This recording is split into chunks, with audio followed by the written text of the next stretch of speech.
ഭീകരവാദികളെല്ലാം കൂടെ മുസ്ലിം ഭീകരവാദികളാണ് വന്നത്. അപ്പം ഞാനില്ല ഉഷ വിളിച്ചു. ഞാൻ നീ അങ്ങോട്ട് ഇറങ്ങിച്ചെല്ലാൻ പറഞ്ഞു. അവൻ എന്നെ ചെന്ന് കാണട്ടെന്ന്. പക്ഷെ ഒരു കൊന്തയും പിടിച്ചോണ്ട് അങ്ങോട്ട് ഇറങ്ങിച്ചെന്ന് അവരുടെ സ്ഥലം വിട്ടു തിരിഞ്ഞു പോയി. പിന്നെ ഒരു പ്രാവശ്യം ഞാൻ വന്നു. 2 ദിവസം കഴിഞ്ഞപ്പോൾ 10-800 ഇവിടെ വന്നു. PC ഒറേ കാബോളി എന്നൊക്കെ വിളിച്ചോണ്ട്. എനിക്ക് കാബോളി കേൾക്കുമ്പോൾ തന്നെ അരിശം വന്ന് ഇരിക്കാൻ പറ്റില്ല. ഞാൻ വിടാതിരുന്നു ഇമാര് വരട്ടെന്ന് കണ്ട്. ഇവിടെ വന്ന് കഴിയുമ്പോൾ ഞാൻ ഇറങ്ങി. 12 ബോറും ഉണ്ടായിരുന്നു, പിസ്റ്റോളും. ഇവിടെ വരെ വന്ന് ഒറ്റ വെട്ടി വയ്ക്കുക. 12 ബോർ ഉള്ളോട്ടാണ്. അല്ലോ ആണ്ടവരെ എന്ന് പറഞ്ഞ് ഓടി. പുറകെ ഞാൻ ചാടി റോഡ് ഇറങ്ങിയിട്ട് പിസ്റ്റൾ വരെ 5 വെടി കൊടുത്തു.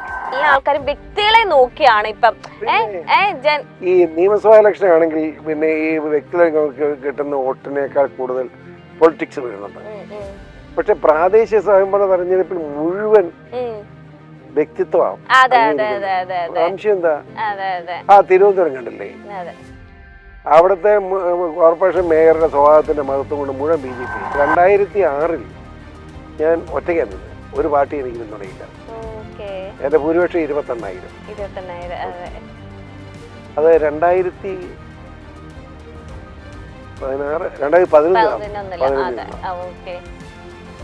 എല്ലാരും എതിർത്തു. പക്ഷേ 27,800 ചില നോട്ട്, അത് 28,000 വോട്ട് ചെയ്തു. ഒരുത്തം വന്ന് ഒരു പരാതി പറയുമ്പോൾ ചിലപ്പം അവന് മനപ്രയാസം കൊണ്ട് പറയാൻ ഇച്ചിരി വിപ്ലിഷ്ടമൊക്കെ കാണും. നമ്മൾ ഇതിന് ചോദിച്ച് മനസ്സിലാക്കുക. ഞാനത് ചെയ്യും. ഈ നിമിഷം കാണുമ്പോൾ നമുക്കറിയാം എന്തോ പറയാൻ മടിയാണ്. പ്രത്യേകിച്ച് സ്ത്രീകൾ. ഒരു MLA ആണെങ്കിൽ അവന്റെ ജാടയൊന്ന് മാറ്റിവെക്കണം. അവൻ ആദ്യം മനസ്സിലാക്കേണ്ടത് അവനേക്കായി വലുതാണ് അവന്റെ യജമാനന്മാരായി വോട്ടർമാർ. സമ്മതിദായകരാണ് വലുത്, ഭരണഘടനയാണ് വലുത്, നിയമ സംവിധാനം വലുതാണ് എന്നൊക്കെ ചിന്തിക്കണം. ഇഞ്ചി മൈ മീൽ പാർട്ട്ണർ.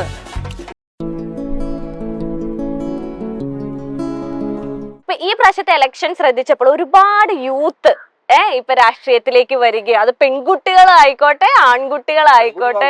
അതെ അത് ഭയങ്കരമായിട്ട് ശ്രദ്ധ സോഷ്യൽ മീഡിയയിലും അത് വെച്ചിട്ടുണ്ടെങ്കിൽ ഭയങ്കര ശ്രദ്ധ നേടിയ ഒരു ഇലക്ഷൻ ആയിരുന്നു. ഒരു ഉദാഹരണം പറഞ്ഞാൽ ഏറ്റവും എനിക്ക് സന്തോഷം തോന്നി. രാഷ്ട്രീയം വേറെയാണ്, പക്ഷേ ഈ ബിനു പുളിക്കണ്ടം പറയും പാല മുനിസിപ്പാലിറ്റിയിൽ. അയാളിപ്പോ 2-3 പ്രാവശ്യം ജയിച്ചു. പുളിക്കണ്ട ചേട്ടൻ മോളല്ല, പുളിക്കണ്ട മകൾ അവിടെ മുനിസിപ്പൽ ചെയർമാനാകാൻ പോവാണ്. 22 വയസ്സുള്ള. അത് ഇന്നലെ ഭയങ്കര ഒരു ആഘോഷം. ഒരു കുടുംബത്തിലെ 3 പേരൊക്കെ. ഞാനോട്ട് ഇത്രയും ബന്ധമുള്ള ഇന്നും 2 പ്രാവശ്യം ഒരു പ്രാവശ്യം എന്നെ രാവിലെ എന്നെ വിളിച്ചിരുന്നു. ഞാൻ തിരിച്ചു വിളിച്ചിരുന്നു. പുള്ളിയെ വരൂന്ന് പറഞ്ഞു. ചിലപ്പം നിങ്ങൾ പോകുന്നപ്പോൾ വരുമായിരിക്കും. ഒരു നല്ല കുടുംബം. ഞാനിവിടെ അത്ര ഇഷ്ടമാണ്. പുള്ളി BJP-കാരനായിരുന്നു. പ്രാദേശികമായ BJP നേതാക്കന്മാരുടെ തർക്കത്തിന് പുള്ളി BJP വിട്ടുപോയതാണ്. അതുകൊണ്ട് ആളുകൾക്ക് വിടാതിരിക്കാൻ നോക്കണ്ടേ പ്രാദേശിക നേതാക്കന്മാർ? എന്ത് ചെയ്യാം? അയാളെ ഒന്നും തോപ്പിക്കാൻ ആർക്കും കഴിയില്ല. അത്ര ജന പങ്കാളിത്തോട് ജീവിതം നടക്കുന്ന ആളാണ്. അതിന്റെ പ്രത്യേകത എപ്പോഴും ജനങ്ങളോടൊത്ത് ജീവിക്കുന്ന ഒരാൾ. അതാണ്. അല്ല, ഇപ്പൊ ഈ രാഷ്ട്രീയം എന്നതിലുപരി എല്ലാ ആൾക്കാരും വ്യക്തികളെ നോക്കിയാണ് ഇപ്പം. ഈ നിയമസഭാ ഇലക്ഷൻ ആണെങ്കിൽ പിന്നെ ഈ വ്യക്തികളെ കിട്ടുന്ന വോട്ടിനേക്കാൾ കൂടുതൽ പൊളിറ്റിക്സ് വരുന്നുണ്ട്. പക്ഷെ പ്രാദേശിക സ്വയംഭരണ തെരഞ്ഞെടുപ്പിൽ മുഴുവൻ വ്യക്തിത്വമാണ്. സംശയം എന്താ? തിരുവനന്തപുരം കണ്ടില്ലേ, അവിടുത്തെ കോർപ്പറേഷൻ മേയറുടെ സ്വഭാവത്തിന്റെ മഹത്വം കൊണ്ട് മുഴുവൻ BJP ആയി. ഒരാൾ ചെയ്ത് തെറ്റ് മതി, തകർത്ത് കളയും. ജനം അത് പ്രതികരിക്കും. അതാ എന്റെ പ്രത്യേകത. സാറിന്റെ അഭിപ്രായത്തിൽ ഒരു MLA, എന്റെ ഒരു ഡെഫിനിഷൻ, MLA എങ്ങനെയായിരിക്കണം? ഇപ്പൊ നമ്മുടെ എല്ലാവരുടെയും കാഴ്ചപ്പാടുകൾ വേറെ. ഒരു MLA ആണെങ്കിൽ അവന്റെ ജാടയൊന്ന് മാറ്റിവെക്കണം. അവൻ ആദ്യം മനസ്സിലാക്കേണ്ടത് അവനേക്കായി വലുതാണ് അവന്റെ യജമാനന്മാരായി വോട്ടർമാർ. സമ്മതിദായകരാണ് വലുത്, ഭരണഘടനയാണ് വലുത്, നിയമ സംവിധാനം വലുതാണ് എന്നൊക്കെ ചിന്തിക്കണം. ഒരു നിയമം തെറ്റാണ് നീ പോടാന്ന് പറയാനുള്ളത് എൻ്റെ ഇടവും കാണിക്കണം. മനസ്സിലായില്ലേ? നിയമത്തിന്റെ മാത്രമല്ല, നമ്മുടെ പെരുമാറ്റത്തിന് എന്നെ പോലെ റാഷായി പെരുമാറുന്ന ആരുമില്ലെന്ന് പലരും പറഞ്ഞു കേട്ടിട്ടുണ്ട്. പക്ഷെ എന്നിട്ട് തന്നെ എനിക്ക് വോട്ട് പോകാത്തെ. എന്നെ തോപ്പിക്കാൻ SDPI വർഗീയ കാർഡിറക്കി 27,000 മുസ്ലിം വോട്ടുകൾ. ഇപ്പം ആ പാവപ്പെട്ട മുസ്ലിങ്ങളെല്ലാം ഇപ്പം നമ്മുടെ കൂടുതലാകട്ടോ. അങ്ങനെ വർഗീയ കാർഡിറക്കി അതിനെ തോപ്പിക്കാൻ പറ്റിയത്. 27,000 കൂട്ടാ ഒരുമിച്ച് പോയി, എന്നിട്ടും 2ാം സ്ഥാനത്ത് തോന്നി. അതാ രസം. അപ്പോൾ അതുകൊണ്ട് കാര്യമില്ല. ഞാൻ പറഞ്ഞത്, നമ്മുടെ ഭാഗം ശരിയാണെങ്കിൽ എന്നെങ്കിലും സത്യം തെളിയും. ഒരിക്കലും സത്യം വിട്ടു പോകരുത്. സത്യം എന്താണെന്ന് ജനം മനസ്സിലാവും. ഇപ്പം ജനം മനസ്സിലാക്കിയിരുന്നു. ഇപ്പൊ എല്ലാവരും വരാൻ തുടങ്ങി. അബദ്ധം പറ്റിയെന്ന് പറഞ്ഞാൽ എത്ര പേരാ വരുന്നത്? ഞാൻ ചിരിക്കും. അതൊന്നും മറുപടി ഞാൻ പറയാറ്. കാരണം ആരെയും അപമാനിക്കാൻ പാടില്ല. അതുകൊണ്ട് മനുഷ്യത്വത്തോട് പെരുമാറുക. എനിക്ക് ആദ്യം പറയാനുള്ളതാണ്. ഒരു മനുഷ്യത്വം വേണം. ഒരുത്തൻ വന്നൊരു പരാതി പറയുമ്പോൾ ചിലപ്പം അവന് മനപ്രയാസം കൊണ്ട് പറയാൻ ചില വിഭ്മിഷ്ടമൊക്കെ കാണും. നമ്മൾ ഇരുന്ന് ചോദിച്ച് മനസ്സിലാക്കുക. ഞാനത് ചെയ്യും. ഈ നിമിഷം കാണുമ്പോൾ നമുക്കറിയാം എന്തോ പറയാൻ മടിയാണ്. പ്രത്യേകിച്ച് സ്ത്രീകൾ ഭയങ്കരമായി മടിക്കും. അപ്പം ആവശ്യമിരിക്കുന്ന എല്ലാവരും ഇറക്കി വിടും. നീ പറഞ്ഞു മോനെ പെങ്ങളെ പറ എന്ന് പറഞ്ഞ് മുഴുവൻ കേട്ടിട്ട് പറയാൻ മടിക്കുന്നവരെ എനിക്ക് മനസ്സിലാവുമല്ലോ, ഞാൻ അങ്ങോട്ട് ചോദിക്കും. നാണിച്ചിട്ട് കാര്യമുണ്ടോ? അപ്പൊ സത്യം മുഴുവൻ വരും. ആ സത്യം കണ്ടെത്തിയെങ്കിൽ നമുക്ക് പരിഹാരം ഉണ്ടാക്കാൻ കഴിയും. മനസ്സിലായോ? ഞാനൊരു മധ്യസ്ഥന്റെ റോഡ് എപ്പോഴും വഹിക്കുന്നു.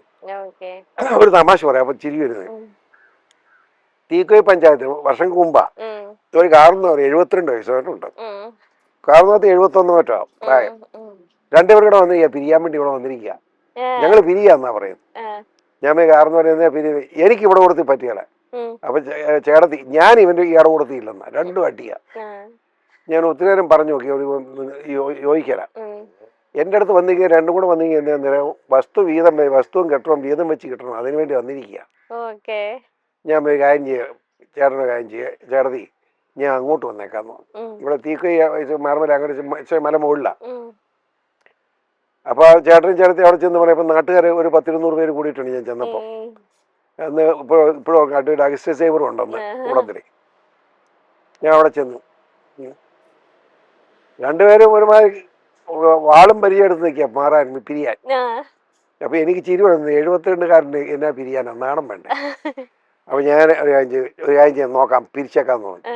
പെരക്കകത്ത് കയറി ചട്ടി നോക്കി, 3 എണ്ണം. ചട്ടി ആയതുകൊണ്ട് 2 എണ്ണം ചേട്ടത്തിക്കും 1 എണ്ണം ചേട്ടനും മാറ്റി വെച്ചു. അപ്പുറം ഇപ്പുറം മാറ്റി വെച്ചു. കലം 3 എണ്ണം, 2 എണ്ണം ചേട്ടത്തിക്കും 1 എണ്ണം ചേട്ടനും.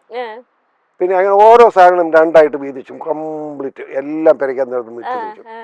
കട്ടിൽ 1 എണ്ണം ഉള്ളൂ. ഇതാർക്ക്? ഞാൻ പോയി കട്ടിൽ ആർക്കും കൊടുക്കുന്നില്ല, മുറിച്ചു കൊടുക്കണം. അതുകൊണ്ട് മാറ്റിയിടാൻ പറഞ്ഞു. ആർക്കും കൊടുക്കുന്നില്ല. അങ്ങനെ എല്ലാം വെച്ചു. ഈ കെട്ടർ ഇങ്ങനെ മുറിക്കാനുള്ള ഒരു യന്ത്രമുണ്ട്. ആ യന്ത്രം വാടകയ്ക്ക് വിളിച്ചിരുന്നു. അവരും വന്നു. ഞാൻ ഇതാ യന്ത്രം നേരെ നടുവെ കണ്ടിക്കുകയാണ്. ആ വീട് നടുവെ കണ്ടിക്കുകയാണ്.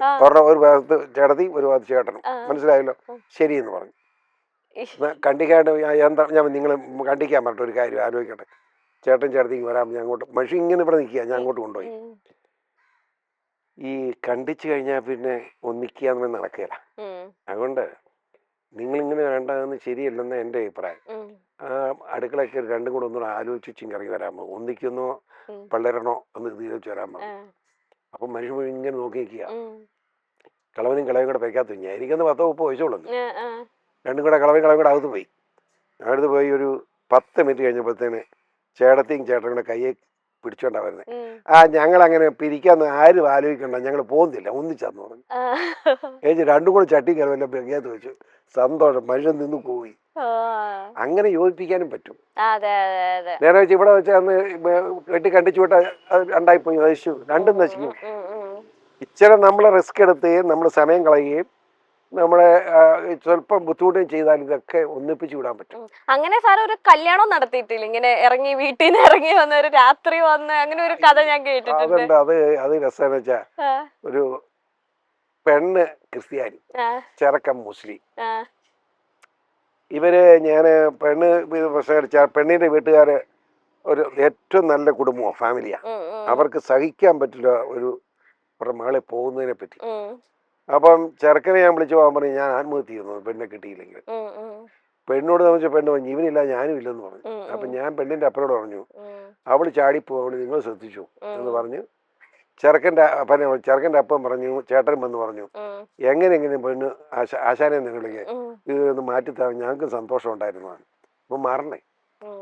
അവസാനം രസം എന്താന്ന് വെച്ചാ, ഈ പെണ്ണിനെ ഈ ടൗണിൽ ഒരു കടയുണ്ടാവും, ജൗളി കട. ആ കടയുടെ 2ാം നില അവരെ തന്നെയാണല്ലോ. അതിനകത്തോട് താമസം മാറി. എന്നുവെച്ചാൽ അപ്പനും അമ്മയും മകളെ നടക്കും ഒരു മുറിക്കകത്ത്. മകളെ ഏറ്റവും അവിടെ അപ്പനും അമ്മയാണ് കിടക്കുക. പക്ഷേ ചാടിപ്പോയി. മുകളിൽ നിന്ന് അവള് താവട്ടി ചാടിക്കളഞ്ഞു. ഇവൻ അതായത് ഒരു രാത്രി 2 മണിയായപ്പം അപ്പൻ കരഞ്ഞുകൊണ്ട് ഇവിടെ വന്നു. ഞാൻ ചാടിയേറ്റ് എന്നെ മനസ്സിൽ ചോദിച്ചു, പെണ്ണിനെ കാണുന്നില്ല. അപ്പൊ ഞാൻ ചെറുക്കൻ്റെ ഇവനാണല്ലോ ഉള്ളേ, എനിക്ക് സംശയം തോന്നി. ഞാൻ ചെറുക്കൻ്റെ വീട്ടോട്ട് വിളിച്ചു. ചെറുക്കൻ്റെ ചേട്ടനാ ഫോൺ എടുത്തത്, ജലാൽ എന്ന് പറയും. ഞാൻ ജലാലെ അവനോടുണ്ട്, അവൻ എന്ത് ചെയ്യുന്നു ചോദിച്ചു. അവനിവിടെ കിടപ്പുണ്ടല്ലോ. ഞാൻ നീ നോക്കി അവിടെ ഉണ്ടോ നോക്കാൻ പറഞ്ഞു. അവനെ വാതിൽ നോക്കിയപ്പോൾ ഇല്ല. എൻ്റെ ആശാനെ അവനെ ഇവിടെ കാണുന്നില്ല, എവിടെ പോയെന്ന് അറിയത്തില്ലെന്ന് പറഞ്ഞു. ഞാൻ ബന്ധപ്പെടാൻ പറഞ്ഞു, എവിടെ ഉണ്ടെന്ന് തപ്പാൻ പറഞ്ഞു. രാവിലെ ഒരു 8 മണിയായപ്പോൾ കിട്ടി. കോയമ്പത്തൂർ എന്ത് രണ്ടും കൂടെ. ഞാൻ രണ്ടും വരാൻ പറഞ്ഞു. ഞാൻ വിളിച്ചു ഫോണിൽ, നിങ്ങളെ കെട്ടിച്ചു തരാം, ഇങ്ങോട്ട് വരാൻ പറഞ്ഞു. പെണ്ണിൻ്റെ അപ്പനെ വിളിച്ച് പറഞ്ഞു, ചെറുക്കൻ്റെ വീട്ടുകാരൻ പറഞ്ഞു. ഇവിടെ വന്നു ഇവർ 2 മാലയൊക്കെ മേടിച്ചു വെച്ചു. ചെറുക്കനെ കൊണ്ട് പെണ്ണിന് കഴുത്തിലും പെണ്ണിനെ കൊണ്ട് ചെറുക്കൻ കഴുത്തിലും മാല ഇടിച്ചു. മര്യാദക്ക് പോയി ജീവിച്ചോളാൻ പറഞ്ഞു വിട്ടു. അതിന് രജിസ്റ്റർ ചെയ്തിട്ടോളെ. രസം എന്നാന്നറിയോ, 4 5 പിള്ളേരുമായിട്ട് ഇവിടെ എൻ്റെ അടുത്ത് താമസിക്കേണ്ടത്. എന്ത് ഐശ്വര്യമായ ജീവിതമാണെന്നറിയോ. ആ പെണ്ണിന് ക്രിസ്ത്യൻ പെൺകുട്ടിയാണല്ലോ. അവള് ഈ ചെറുക്കൻ്റെ അപ്പൻ ഇങ്ങനെ ഈ കാലെല്ലാം കൂടെ പഴുത്ത് വലിയ വെള്ളപ്പെട്ട് കിടക്കുക. മുഴുവൻ കഴുകി വൃത്തിയാക്കുന്ന ഈ പെണ്ണ. ഈ ജലാലിനോട് പറയും, ഇതുപോലെ ഒരു പെണ്ണെ കെട്ടി ഇവിടെ വന്ന് ഞങ്ങളുടെ കുടുംബത്തിന് ഐശ്വര്യമായി പോയെന്ന്. പിന്നെ എല്ലാം എതിർത്ത ആദ്യം, ഞാൻ ഉൾപ്പെടെ എതിർത്തതാണല്ലോ. പക്ഷേ ഐശ്വര്യമായി പോയി. അത് ആ പെണ്ണിന്റെ ജീവിത രീതിയാ. വളരെ നല്ല ജീവിതം കഴിക്കുന്നു, പിള്ളേരുമായിട്ട് ജീവിക്കുന്നു. വേറെ ചിലതുണ്ട്, എനിക്ക് എതിർപ്പുണ്ടാകുന്ന അതാ. ഇവിടെ നിന്ന് പ്രേമം വനിച്ച് കൊണ്ടുപോയിച്ച് കോഴിക്കോട് കൊണ്ടുപോയി അനാശാസ്യ പ്രവർത്തനം ഉപയോഗിച്ച് നാട് കടത്തി വിദേശത്ത് കൊണ്ട് വിൽക്കുന്ന ഇടപാട്. അതാണ് ലവ് ജിഹാദ്. വേശ്യകളാക്കി മാറ്റുന്ന ആ സംസ്കാരത്തോട് എനിക്ക് യോജിപ്പില്ല. അതാണ് ഞാൻ ലവ് ജിഹാദ് എന്ന് പറഞ്ഞ് എതിർപ്പുണ്ടാക്കിയതാണ്. അതിനാണല്ലോ ഇവിടെ വിവരമില്ലാത്തവന്മാർ എന്നെ കൊല്ലാൻ വന്നത്. ഇപ്പൊ വിവരമുള്ളവന്മാരായി. ഇപ്പൊ അവർക്ക് ഞാൻ പറയാൻ ശരിയാന്ന് ബോധ്യമായിട്ടുണ്ട്. കുഴപ്പം എന്താണെന്ന് ചോദിച്ചാൽ, ഈ സമുദായം വെച്ച് പറഞ്ഞാൽ മുസ്ലിം സമൂഹം എന്ന് പറയുന്നത് നമ്മൾ ചിന്തിക്കേണ്ട ഒരു കാര്യമുണ്ട്. ഇന്ത്യൻ സ്വാതന്ത്ര്യ സമരത്തിൽ ഏറ്റവും വലിയ സംഭാവന നൽകിയത് മുസ്ലിം സമുദായമാണ്. നിഷേധിക്കാൻ പറ്റുകയില്ല. നമ്മുടെ രാഷ്ട്രപിതാവും രാഷ്ട്രപതിയും ഒക്കെ രാഷ്ട്രപിതാവ് ഗാന്ധിയാണ്. രാഷ്ട്രപതിയായിട്ട് വന്ന എത്ര പേര് മുസ്ലിങ്ങളാ. ജവഹർലാൽ നെഹ്റു പോലും ഇന്ത്യൻ പ്രധാനമന്ത്രി മുസ്ലിമാണ്. ഒന്നാലോചിച്ചു. അപ്പം സമുദായം വെച്ച് ആരെയും അളക്കണ്ടെന്ന് ഞാൻ പറഞ്ഞു. നല്ല ഈ എല്ലാവരും ഒരുമിച്ച് പോകുന്ന ജീവിതം നമ്മുടെ ഇന്ത്യൻ ഭരണഘടന ഏറ്റവും വലുത്. ഞാൻ അഭിപ്രായക്കാരൻ. കാരണം ആർക്കും എവിടെയും എന്തും ഭരണഘടനാപരമായി അവകാശം കൊടുക്കുന്ന ഒരു രാജ്യമാണ്. ആ ഏത് കാര്യത്തിലും നിയമ സംവിധാനമുണ്ട്. പോലീസ് സംവിധാനം പറ്റിയെങ്കിൽ കോടതിയുണ്ട്. വസ്തു സംബന്ധമായ സിവിൽ കോടതിയുണ്ട്. മറ്റേ ക്രിമിനൽ ഇടപാടാണ് ക്രിമിനൽ കോടതിയുണ്ട്. ആ കോടതി വിധിയിൽ എന്തെങ്കിലും തർക്കമുണ്ട്, അപ്പീൽ കോടതിയുണ്ട്. അപ്പീൽ കോടതി ഹൈക്കോടതിയുണ്ട്, സുപ്രീം കോടതിയുണ്ട്.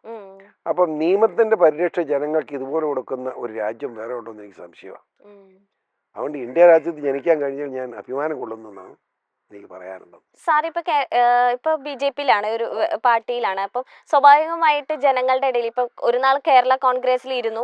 അപ്പൊ നമ്മൾ ഓരോ പാർട്ടിയിൽ നിൽക്കുമ്പോൾ ആ പാർട്ടിയുടെ പോസിറ്റീവ് പറയും, അതിൽ നിന്ന് ഇറങ്ങിക്കഴിയുമ്പോൾ നെഗറ്റീവ് പറയും എന്ന് ഇതിനെ ഈ പാർട്ടി അധികം ഫോളോ ചെയ്യാത്ത ജനങ്ങൾ അങ്ങനെ തെറ്റിദ്ധരിക്കുന്നവരുണ്ടോ? എന്ന് വെച്ചാൽ ഇത് സ്വാഭാവികമായിട്ട് നടക്കുന്നതല്ലേ. ഇപ്പൊ BJP-നെ സപ്പോർട്ട് ചെയ്ത് പറയും, കോൺഗ്രസ്. ഞാൻ ഈ കേരള കോൺഗ്രസ് നിന്നുകൊണ്ട് തന്നെ കേരള കോൺഗ്രസ് തെറ്റു പരസ്യമായിട്ട് പറഞ്ഞിട്ടുണ്ട്. കേരള കോൺഗ്രസ് ഇല്ലാതെ ഞാൻ കേരള കോൺഗ്രസ് രാജിവെച്ചിട്ട് ഒരു പാർട്ടിയില്ലാതെ നടക്കുകയായിരുന്നു. ഏറ്റയ്ക്ക് ജനപക്ഷം ഉണ്ടാക്കിയോണേ. എന്നിട്ട് അന്നും ഇതൊക്കെ തന്നെ പറഞ്ഞിട്ടുണ്ട്. അത് തന്നെ ഇപ്പോഴും പറയുന്നു. ഞാൻ ജനപക്ഷം ഉണ്ടാക്കി ഒറ്റയ്ക്ക് ഫൈറ്റ് ചെയ്യായിരുന്നു. ഒറ്റയ്ക്ക് പൂഞ്ഞാറ്റിൽ നിന്ന് 28,000 കൊണ്ട് ജയിച്ചല്ലേ. എനിക്ക് ബോധ്യമുള്ള കാര്യം പറയാതിരിക്കാൻ കഴിയും. കേരള കോൺഗ്രസ് കൊണ്ട് ക്രിസ്ത്യാനി ഗുണം, ഏത് ക്രിസ്ത്യാനി ഗുണം കിട്ടി പറഞ്ഞു സമ്മതിച്ചേക്കാം. എനിക്കൊരു ഗുണം കിട്ടിയിട്ടില്ല എന്ന് ഞാൻ പറയാല. അങ്ങനെ വിചാരിക്കരുത്. കാരണം ഞാൻ ഒരു കാരണവശാലും രാഷ്ട്രീയത്തിൽ വരാൻ ആഗ്രഹിച്ച ആളല്ല. MLA ആകാൻ ആഗ്രഹിച്ച ആളല്ല. എനിക്ക് ഒരിക്കലും MLA ആയിട്ട് തൊടാൻ ആഗ്രഹമില്ല. ഞാൻ കൺഫെക്ഷണറി ഫാക്ടറി ഉണ്ടാക്കി മുന്നോട്ട് പോകണമെന്നാണ് എൻ്റെ ആഗ്രഹം. മുട്ടായി കമ്പനി വലിയ എൻ്റെ ആഗ്രഹം അങ്ങനെയായിരുന്നു. അപ്പൻ അതിന് അനുകൂലമായിരുന്നു. അങ്ങനെ ഇരിക്കുമ്പം ഇവിടെ 80 ഇവിടെ ആന്റണി എല്ലാം ആന്റണി മാണിയൊക്കെ LDF ഇപ്പോഴത്തെ LDFിനോടൊപ്പം. അപ്പം ഇപ്പുറത്ത് കരുണാകരനും പിന്നെ P. ജോസഫും CH കോയ സാഹിബും മാത്രം, 3 പേരേ ഉള്ളൂ. ഒരു കെട്ടിവെച്ച കിട്ടുകാത്ത നിലയല്ലേ, ആരും ഇതായിട്ടോടെ പൂഞ്ഞാറ് ഇവിടെ നിൽക്കാനില്ല. ഇവിടെ ഉള്ള നിൽക്കുന്ന ആരാ? 14,705 വോട്ട് ഭൂരിപക്ഷം ജയിച്ച് VJ ജോസഫ് വീണ്ടും ഇവിടെ അവരുടെ മാണിയുടെ സ്ഥാനാർത്ഥിയായിട്ട് നിൽക്കുക. ആര് ധൈര്യപ്പെടും നിൽക്കാൻ? അങ്ങനെ ഇരിക്കുമ്പോൾ PJ ജോസഫ് രാത്രി വീട്ടിൽ വന്നു 2 മണിക്ക്. എന്ന് വെച്ചാൽ ജോറ ഇത് പിടിച്ചതെന്ന് പറഞ്ഞ് കഴിഞ്ഞാൽ ഞാൻ കൈ നീട്ടി മേടിച്ചു. നോക്കിയപ്പോൾ രൂപ ഞാൻ ഇതെടുക്കുക. ജോറ നോമിനേഷൻ കൊടുക്കുമെന്ന് വെച്ചാൽ പുള്ളി ചാടി കണ്ടി കയറി സ്ഥലം വിട്ടു. ഞാൻ മിണ്ടാൻ സമ്മതിച്ചല്ലേ പുള്ളി. എൻ്റെത് പുള്ളിക്ക് സ്ഥാനാർത്ഥി ഇല്ലാത്തതുകൊണ്ട് മനപ്പുറം ചെയ്തതാണ്. പുള്ളിക്കാരെ വാർക്കും ഇല്ലല്ലോ ഒന്ന്. ഞാനിങ്ങനെ ആലോചിച്ച് എന്നാ ചെയ്യും. അപ്പം അപ്പൻ കയറി കിടക്കടാ എന്ന് പറഞ്ഞു. അപ്പൻ കണ്ടോണ്ടിരിക്കുകയായിരുന്നു ജനലില്ലാത്തോടെ. ഈ PJ വന്നപ്പം ജനൽ തുറക്കുന്ന സൗണ്ട് ഞാൻ കേട്ടായിരുന്നു. പുള്ളി രാവിലെ 5 മണിയായപ്പോൾ അപ്പൻ ഏറ്റു വന്നു. നീ ഏറ്റു വരാൻ പറഞ്ഞു. ഞാൻ നടവാക്ക് വന്നു. തറവാട്ടിൽ വീട്ടില്ല. ഈ ഏഷ്യൻ്റെ രൂപ 20 നിന്നുകൊണ്ട് ഞാൻ പറയുന്ന പോലെ പറഞ്ഞോളാൻ പറഞ്ഞു. ഞാൻ ജനപ്രതിയെ തിരഞ്ഞെടുക്കപ്പാണ്ട് ഒരു പൈസ പോലും അന്യനത് ഈ കുടുംബത്തിൽ വരികയാണെന്ന് സത്യം ചെയ്യുന്നു. സത്യം ചെയ്യിച്ചു. എന്ന് വെച്ചാൽ ഉടനെ തന്നെ അപ്പൻ മടിയിൽ നിന്നിട്ട് 10,000 രൂപ തന്നല്ലോ എൻ്റെ കയ്യിലോട്ട് വന്നു. നീ നോമിനേഷൻ കൊടുത്തോളാൻ പറഞ്ഞു. ജോസഫ് തന്ന കാശ് കൊണ്ട് നോമിനേഷൻ കൂടെ നടക്കാനില്ലല്ലോ. എന്നാ 10,000 രൂപ. ഒരു കാര്യം കൂടെ ചെയ്തേക്കണം, ഒരു പൈസ ആരോടും പിരിക്കാൻ പാടില്ലെന്ന് പറഞ്ഞു. മുഴുവൻ കാശ് ഞാൻ തന്നേക്കാന്ന് പറഞ്ഞു. ഓഫീസിൻ്റെ ചാർജ് അപ്പൻ തന്നെ ഒരാളെ ഏൽപ്പിച്ചു. 2,10,000 രൂപ നമ്മുടെ ഇലക്ഷൻ ചെലവ് മുഴുവൻ പുള്ളി തന്നതാണ്. ഒരു മനുഷ്യരോടും പിരിച്ചില്ല. ഈ പോകുന്ന വഴിക്ക് നോട്ടുമാല കിട്ടുമ്പോൾ അതെല്ലാം അന്നേരം അവിടുത്തെ പാർട്ടിയുടെ പ്രവർത്തനം ഏൽപ്പിച്ചിട്ട് പോയിരുന്നു. എല്ലാവരും എന്നോട് ചോദിച്ചു, ഞാൻ കാശ് വേണ്ട, കാശ് പിരിക്കാൻ പാടില്ലെന്ന് നിർബന്ധമാണ്. അങ്ങനെ ആ 80 നിന്നാണ് ജയിച്ചത്. അങ്ങനെ തുടരുകയല്ല മാർഗമുണ്ട്. അങ്ങനെ വന്നല്ലാതെ ഒരിക്കലും രാഷ്ട്രീയത്തിൽ വരണമെന്ന് ഞാൻ ആഗ്രഹിച്ചല്ല. സത്യം. ഇപ്പം ജനങ്ങളെല്ലാം ആഗ്രഹിക്കുന്നത് ഇപ്പൊ ഏത് പാർട്ടി ജയിച്ചാലും അവർക്ക് വേണ്ട ബേസിക് ആയിട്ടുള്ള നീഡ്സും വികസനങ്ങളാണ്. ഇപ്പം വികസനമാണ് എല്ലാരും. ഇപ്പൊ റോഡില്ലാത്തവര് അല്ലെങ്കിൽ എല്ലാരും ഇപ്പൊ നമ്മളായാലും ഒരാളെ വോട്ട് ചെയ്യുമ്പോഴത്തേനും ഇപ്പൊ ഈ വോട്ടിന്റെ സമയത്ത് പല നേതാക്കന്മാരും ചാടി വരും, പല വാഗ്ദാനങ്ങളും നൽകും. ഇപ്പം ജനങ്ങൾ പിന്നീട് നിങ്ങളെ കാണാറില്ല, ഈ ഒരു വോട്ടിന്റെ സമയത്ത് വരും. അപ്പൊ ജനങ്ങൾക്ക് വേണ്ടത് വികസനമാണ്, അല്ലെങ്കിൽ ബെറ്റർ ഡെവലപ്മെന്റ്. ഞാൻ പറയാം. ഇപ്പൊ കൊച്ചു പറഞ്ഞു വളരെ സത്യമാണ്. അതാണ് ഞങ്ങളുടെ മുദ്രാവാക്യം. ഭാരതീയ ജനതാ പാർട്ടി മുദ്രാവാക്യം അത് വികസനമാണ് ലക്ഷ്യം. ഞങ്ങൾക്ക് വഴക്കുണ്ടാക്കാൻ നേരമില്ല. ഞങ്ങൾ LDF ജോഡിയും കൂടെ വഴക്കുണ്ടായിക്കോട്ടെ, ഞങ്ങൾ അതിലൊന്നും ഇടപെടുന്നില്ല. വികസനം, ആ വികസനം എന്ന് പറഞ്ഞാൽ എങ്ങനെ ആയിരിക്കണം? സമഗ്ര വികസനമാണ്. ഏതെങ്കിലും ഒരു പാർട്ടിയുടെ ആളുകൾ മാത്രം വികസിച്ചാൽ പോരാ. കേരളത്തിലെ മുഴുവൻ ജനങ്ങൾക്കും വികസനത്തിന്റെ അംശം കിട്ടിയിരിക്കണം. അതായത് പറഞ്ഞാലും ഞാൻ ഉദാഹരണം പറയാം. ഞാൻ അഭിവൃദ്ധിപ്പെട്ടു. എന്നെ പോലെ എൻ്റെ വീട്ടിൽ എല്ലാവരും അഭിവൃദ്ധിപ്പെട്ട് കഴിയുമ്പോൾ കുടുംബം അഭിവൃദ്ധിയിലായി. അങ്ങനെ ആ പഞ്ചായത്ത് വാർഡിലെ മുഴുവൻ കുടുംബങ്ങളും അതുപോലെ ആയി കഴിയുമ്പം ആ പഞ്ചായത്ത് അഭിവൃദ്ധിയിലായി. ആ പഞ്ചായത്ത് പോലെ കേരളത്തെ 941 പഞ്ചായത്തും അഭിവൃദ്ധിപ്പെടുമ്പം കേരളം അഭിവൃദ്ധിയിലായി. അതാണ് BJPയുടെ ലക്ഷ്യം. BJPയുടെ പ്രഖ്യാപിത ലക്ഷ്യം BJP പറഞ്ഞിട്ടുള്ളത്. അതാണ് രാജീവ് ചന്ദ്രശേഖരൻ എപ്പോഴും പറയുന്നത്, വികസനമാണ് ഞങ്ങളുടെ ലക്ഷ്യം. ആ ലക്ഷ്യത്തിലേക്കുള്ള പ്രയാണത്തിൽ ഞങ്ങളുടെ പിന്തുണ വളരെയധികം വന്നിട്ടുണ്ട്. ഇനിയും കൂടുതലായിട്ട് വരും തന്നെ ഞങ്ങളുടെ വിശ്വാസം. അതെ. ഇപ്പം ഞാനൊന്നും അങ്ങനെ പാർട്ടിനെ അധികം ഫോളോ ചെയ്യുന്നല്ല. എന്നാലും നമുക്ക് ചില നേതാക്കന്മാർ എടുത്തേക്കുന്ന എഫേർട്സ് നമുക്ക് തന്നെ ഫോളോ ചെയ്യാതെ തന്നെ നമ്മുടെ മനസ്സിൽ കിടക്കും അല്ലെ. ഇപ്പൊ നമ്മളിപ്പോ ബോംബെയിൽ അല്ലെങ്കിൽ ഇപ്പം ഉമ്മൻചാണ്ടി സാറ് ഞാൻ ഏറെ ബഹുമാനിക്കുന്ന ഒരു വ്യക്തിത്വമാണ്. ഇപ്പൊ നമ്മുടെ എറണാകുളത്ത് മെട്രോ എന്നൊരു ആശയം കൊണ്ടുവന്നത് സാറാണ് അല്ലെ. മെട്രോ സിറ്റി നമ്മൾ ബോംബെയിലുണ്ട് അവിടെയൊക്കെയാണ് കണ്ടിട്ടുള്ളത്. അപ്പൊ അങ്ങനെ പല നേതാക്കൾ, ഇപ്പൊ ഉമ്മൻചാണ്ടി സാറിനെ പോലുള്ള പല ആൾക്കാർ. ഉമ്മൻചാണ്ടിയെ പറ്റി കൊച്ചു പറഞ്ഞു 100% സദ്യ, ഒരു നല്ല മനുഷ്യൻ. പക്ഷേ അതിലും വലുത് കരുണാകരനെ പോലെ ഈ കേരളത്തിന് വേണ്ടി നല്ല സംഭാവന ചെയ്ത ഒരു നേതാവ്. അത് കഴിഞ്ഞാൽ ഉമ്മൻചാണ്ടി. അത് കഴിഞ്ഞാൽ പിന്നെ ആരാന്നാ ഉദ്ദേശിക്കുന്നത്? EK നയനാർ. അങ്ങേര് ഒന്നും പറഞ്ഞില്ല, പക്ഷെ എല്ലാം പറഞ്ഞു. EK നയനാർ. ഞാൻ ഉമ്മൻചാണ്ടി സാറിനെ പോലെ പല നേതാക്കന്മാരിങ്ങനെ ജനങ്ങൾക്ക് എപ്പോഴും വേണ്ടത് അവരെ ഫോളോ ചെയ്യാതെ തന്നെ ഈ വികസനം നടത്തിയത് ഇന്ന നേതാവാണ്, അങ്ങനെ ഒരു നേതാവായി മാറണം. അതെ, മനസ്സിൽ പറഞ്ഞ അങ്ങനെ മാറണം, അല്ലെങ്കിൽ അങ്ങനെ എല്ലാവരും ആകണം എന്ന് സാർ എപ്പോഴെങ്കിലും ആഗ്രഹിച്ചു? ഞാൻ പറയാം, കൊച്ചു പറഞ്ഞതിനകത്ത് സത്യമുണ്ട്, പക്ഷെ അർത്ഥസത്യമാണ്. ഞാൻ പറയാം, ഞാൻ 28, 30, 35, 50 വയസ്സുള്ള ചെയ്ത കാര്യങ്ങള് ഇപ്പോഴത്തെ 15, 16 വയസ്സുള്ള പിള്ളേർക്ക് അറിയത്തില്ല. ഞാൻ 75 മനസ്സിലായില്ലേ? ഈയിടെ ഒരാൾ വലിയ പ്രസംഗിക്കുക, ഒരു വില്ലേജ് ഓഫീസ് പോലും അതിന് ഒരു താലൂക്ക് ഉണ്ടാക്കിയില്ല.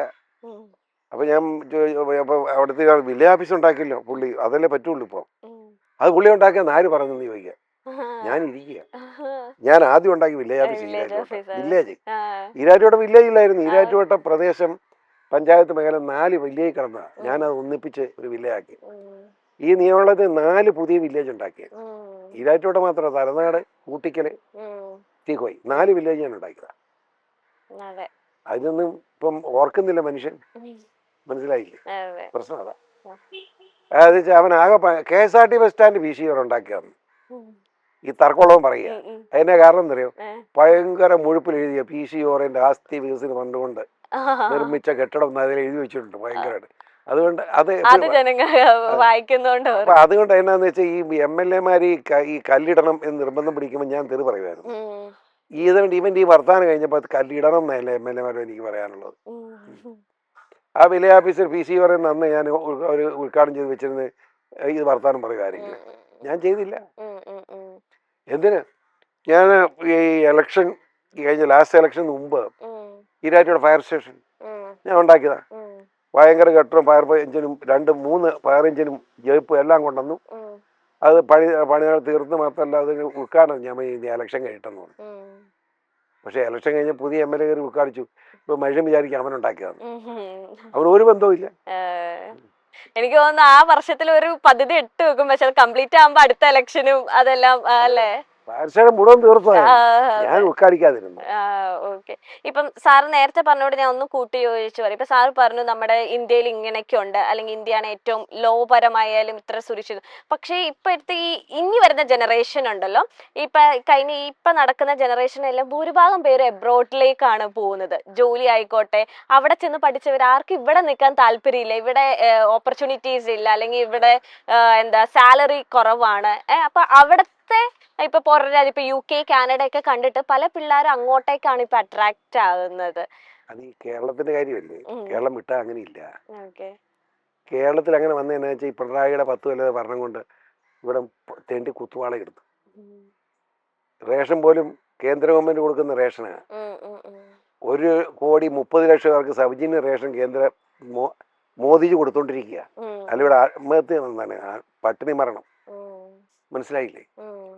ഇവിടെ നിന്നുള്ള ചെറുപ്പക്കാർ ജീവൻ കൊണ്ട് ഓടുക മറ്റു രാജ്യങ്ങളിലേക്കും മറ്റു സ്റ്റേറ്റിലേക്കും. ഇവിടെ ഒരു മാർഗ്ഗമില്ല ജീവിക്കാൻ. അത് ഈ പിണറായി ഭരണം കൊണ്ട് പറ്റിയ 7 ലക്ഷം കോടി രൂപ കടത്തിലാണ്, നമ്മളറിയാവും. മോദി സഹായിച്ചാലേ രക്ഷയുള്ളൂ. ഇവിടെ നിയമസഭയിലെ ധനകാര്യമന്ത്രിയും പിണറായി വിജയനും മാറി മാറി പറഞ്ഞു 6 ലക്ഷം കോടിയുള്ളെന്ന്. 6 ലക്ഷം കോടി കടം ചെറുതാ? 6 ലക്ഷം കോടി കടമെന്ന് പറഞ്ഞല്ലോ, സമ്മതിച്ചല്ലോ. എൻ്റെ കണക്കിൽ GST എല്ലാം കൂടെ കൂട്ടുമ്പോൾ 7 ലക്ഷം കോടിയുണ്ട്. എന്തുകൊണ്ടാ 6 ലക്ഷം കോടി സമ്മതിച്ചല്ലോ. ഇതെങ്ങനെ ഉണ്ടായി പറയണ്ടേ? ആരെ കട്ട് തിന്ന് ഇത് മുഴുവൻ? ഞാൻ ചോദിക്കട്ടെ, കേരളത്തിന് ഗതിയും ശബരിമല അയ്യപ്പനെ വരെ കക്കാവ് നോക്കിയില്ലേ? ശബരിമല സ്വർണ്ണക്കൊള്ള എത്ര കോടി രൂപയുടെ കൊള്ള നടത്തി പറയാൻ പറ്റുമോ? സ്വർണ്ണപ്പാളി കട്ടുന്നു. സ്വർണ്ണപ്പാളിയാണോ? സ്വർണം പൂശി കട്ടുന്നൊക്കെ ആണോ? അവിടുത്തെ വാതിൽപ്പടി കട്ടി സ്വർണ്ണം അത് മുഴുവൻ കൊണ്ടുപോയി. ഒരു 30 കിലോയ്ക്ക് മുകളിൽ സ്വർണം കൊണ്ടുപോയിട്ടുണ്ട്, മോഷ്ടിച്ചത്. മനസ്സിലായില്ലേ? അത് അവിടെ മാത്രമല്ല, ഗുരുവായൂർ മോഷ്ടിച്ചിരിക്കുന്നു. അതായത് ദേവസ്വം ബോർഡിന്റെ കീഴിൽ ഉള്ള CPM-ന്റെ നേതാക്കന്മാർ ദേവസ്വം ബോർഡാ. അവന്മാർ എല്ലാ ക്ഷേത്രങ്ങളും പണം കൊള്ളയടിച്ചു കഴിഞ്ഞു. നമ്മുടെ സഹകരണ ബാങ്കിൽ എവിടെ ഉണ്ട്? മുഴുവൻ കടവാങ്ങില്ലേ? മുഴുവൻ പൂട്ടിക്കെട്ടില്ലോ. ഏത് ബാങ്കുണ്ട്? സഹകരണ ബാങ്ക്. അപ്പൊ ഇനി എവിടെ മോട്ടിക്കാൻ ഇനിയുള്ള? ഇനി സഹകരണ ബാങ്ക് ഇത് തീർന്നു, ശബരിമല തീർന്നു, ഇനി എന്നെ മോട്ടിക്കാൻ ഒന്നുമില്ല. അപ്പൊ ഇനി നമ്മളെ കൊള്ളയടിക്കും. അതായത് പ്രശ്നം.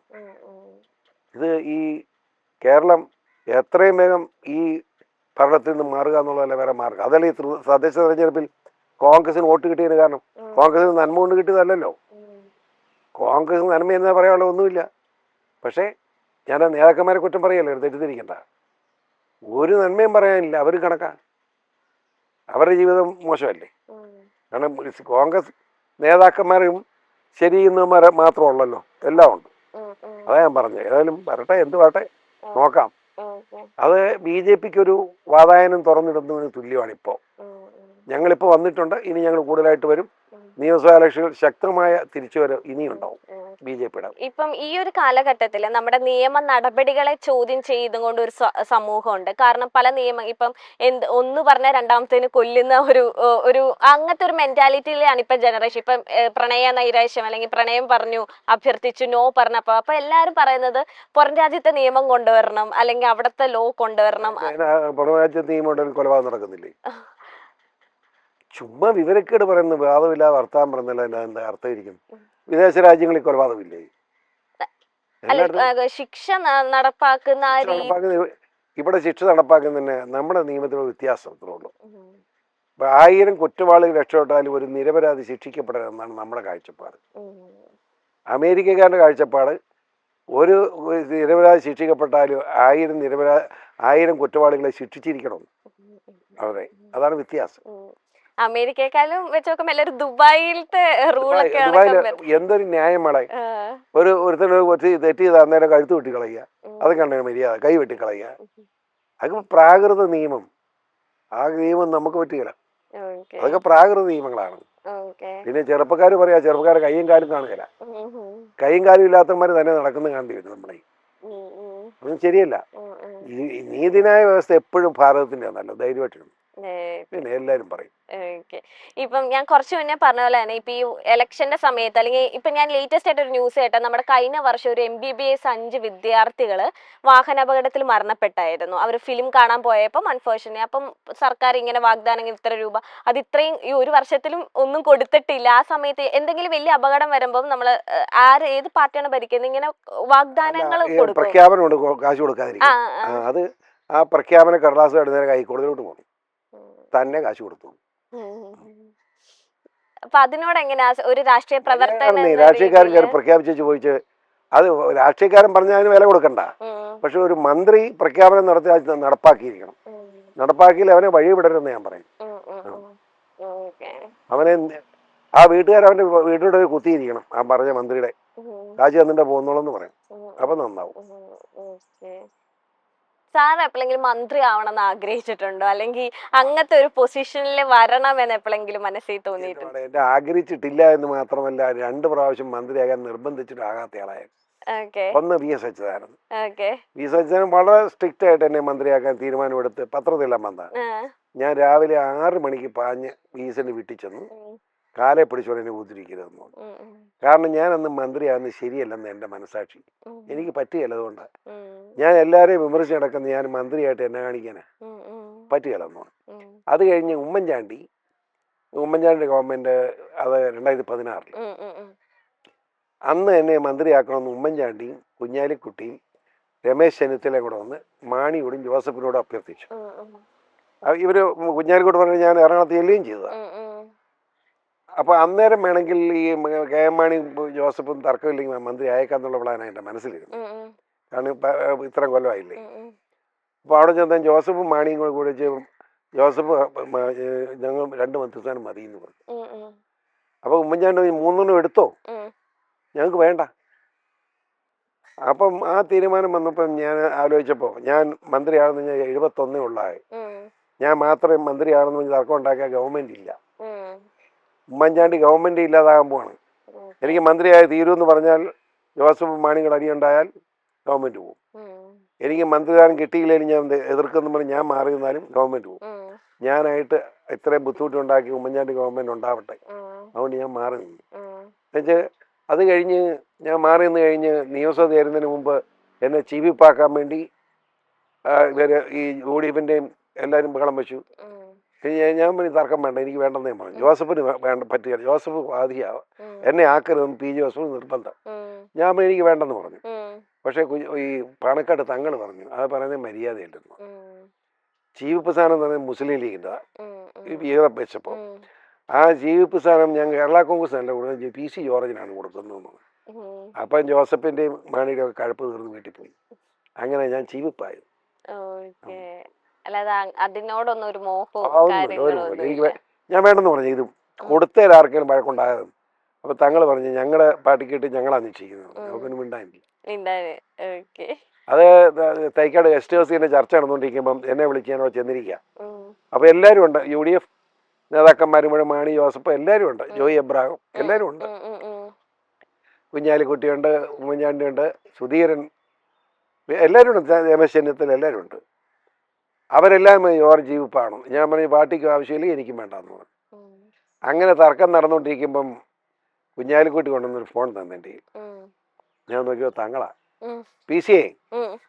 ഞാൻ ഒരു കാര്യം പറയാൻ വിളിച്ച PC ചീഫ് വിപ്പായിട്ട് മുസ്ലിം ലീഗ് തീരുമാനിച്ചിരിക്കുന്നു, കട്ട് ചെയ്തുകൊണ്ടിരുന്നു. അപ്പോൾ കുഞ്ഞാലിക്കുട്ടി പറഞ്ഞു ഞങ്ങളുടെ ചീഫ് സാർ ഞങ്ങൾ PCOറിന് കൊടുത്തിരിക്കുന്നു, തങ്ങൾ പറഞ്ഞു നിങ്ങളിവിടെ തർക്കം ഉണ്ടാക്കട്ടെന്ന് പറഞ്ഞു. ജോസഫ് അടി കൊണ്ടുപോലായി, ഏറ്റുപോയി, അങ്ങനെ ജീവിപ്പായി. അങ്ങനെയാണ്. ഇപ്പം സാറിന്റെ ഈ കുടുംബ സിനിമാ മേഖലയായിട്ടും കുറച്ചും കൂടെ അടുത്തിരിക്കുന്നതുകൊണ്ട് ഞാൻ ചോദിക്കുകയാണ്, ഇപ്പൊ ജഗതി സാറിന്റെ വല മൂവിയൊക്കെ ഇങ്ങനെ റിലീസ് ആകാനും അതിനകത്ത് ആക്ട് ചെയ്യുന്നുണ്ട്. അപ്പൊ അതിനെപ്പറ്റി അതുല്യനായ ഒരു കലാകാരൻ ഇന്ത്യയിൽ ഇത്ര നല്ലൊരു ഒരു നടനുണ്ടെന്ന് എനിക്ക് തോന്നുന്നില്ല. അത്ര പ്രഗത്ഭനായ ആളാണ്. പക്ഷേ വിധി അങ്ങനെ ഇങ്ങനെയാക്കി. ഇപ്പോഴും പുള്ളിക്ക് മനസ്സ് വായിക്കാം. പുള്ളിയുടെ നമ്മൾ എന്ത് പറഞ്ഞാലും പുള്ളി അത് മനസ്സിലാക്കുന്നു. പക്ഷെ പുള്ളിക്ക് ഇങ്ങോട്ട് പ്രതികരിക്കാൻ പറ്റില്ല. ഒരു നടൻ എന്തെങ്കിലും സംസാരിക്കണ്ടേ, അത് പറ്റുന്നില്ല.